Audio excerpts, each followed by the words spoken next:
শ্বশুরবাড়ির লক্ষ্মী পুজোতে সারা বাড়ি জুড়ে এত সুন্দর করে আলপনা কে দিয়েছে জানো? আমার ছোট্ট মেয়েটা সারা বাড়ি জুড়ে এত সুন্দর করে আলপনা দিয়েছে।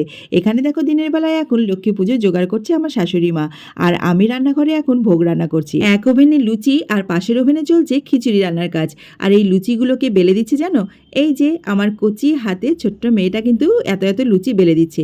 এদিকে 5 রকমের ভাজা, পায়েস এবং ঠাকুরের লুচি কিন্তু আমি আলাদা করে রেখে দিয়েছি। এবারে আমার মেয়েটা কিন্তু পুজোতে অনেক অনেক কাজ করেছে। এই দেখো লুচি যেমন বেলছে তেমনি সারা বাড়ি আলপনা দিয়েছে, সেই সাথে পুজোর জোগাড়েও কিন্তু হাত লাগিয়েছে। সন্ধ্যা 5:30টাতেই কিন্তু আমাদের পুজোতে বসে গেছিল। আর আমার শ্বশুরবাড়িতে কিন্তু মূর্তি তুলে পুজো হয় না, ধানের কাঠাকে লক্ষ্মী রূপে পুজো করা হয়। এই পুজোটা কিন্তু আমার বিয়ের পর আমি এত জাঁকজমকপূর্ণ দেখিনি, কিন্তু যতদিন যাচ্ছে ততই কিন্তু আমরা এটাকে জাঁকজমক করার চেষ্টা করছি। আমাদের যথাসাধ্য চেষ্টা থাকছে এই পুজোর আয়োজন যেন প্রত্যেক বছর একটু একটু করে বাড়ানোর।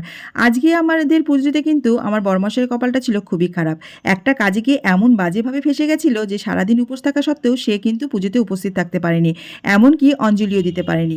পুজো শেষে প্রত্যেক বছর কিন্তু নিয়ম করে হরিনাম সংকীর্তন দেওয়া হয়, আর এবছরও তার অন্যথা হয়নি। আমাদের গ্রামের দিকে লক্ষ্মী পুজোর দিনে সন্ধ্যাবেলায় প্রচুর প্রচুর ছেলেমেয়েরা আসে মুড়ি মুড়কি তুলতে, আর তাদের জন্য এরকম করে প্যাকেট করে রাখা হয়। এখানে আছে মুড়ি, মুড়কি, কলা, নারকেল নাড়ু আর সেই সাথে ফল প্রসাদ। তাছাড়াও রয়েছে ভোগ প্রসাদ এবং সাথে নারায়ণের সিন্নি। সমস্ত কিছু মিলিয়ে কিন্তু আমাদের লক্ষ্মী পুজোটা অনেক বেশি সুন্দরভাবে আমরা করার চেষ্টা করি। মা লক্ষ্মী যদি সহায় থাকে তাহলে এই পুজোর জাঁকজমক আমরা বছর বছর আরও বাড়াতে থাকবো। সবশেষে মা লক্ষ্মীর কাছে প্রার্থনা তিনি যেন তার আশীর্বাদের হাতটা সবার মাথার উপর রাখেন।